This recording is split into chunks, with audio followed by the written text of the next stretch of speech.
Assalamualaikum warahmatullahi wabarakatuh. Salam pemberdayaan. Syedaralun, Kepala BPS Kabupaten Aceh Besar, Bapak Ernanto STMM, berkunjung ke kantor kecil Gampong Lambe. Kunjungan ini dalam rangka registrasi sosial ekonomi atau Reksosek tahun 2022 di Gampong Lambe. Kepala BPS menyampaikan bahwa Reksosek bertujuan untuk mendata kondisi sosial dan ekonomi masyarakat.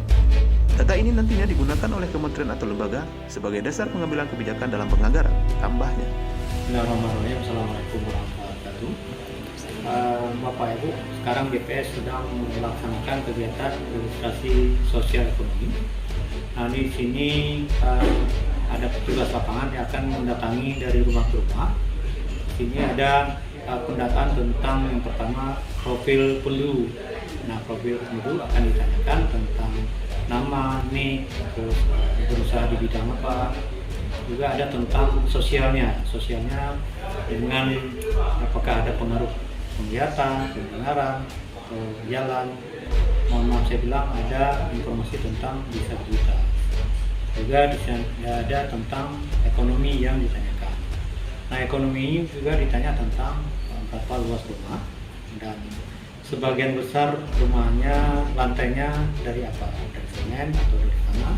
Juga ditanyakan tentang dinding, sebagian besar luasnya dari apa, atap, dan yang paling penting nanti ada ditanya tentang AC, ada atau AC, kulkas, televisi, dan ternak sapi, ternak kambing, dan nanti ada juga ditanya tentang berapa pengeluaran per bulan.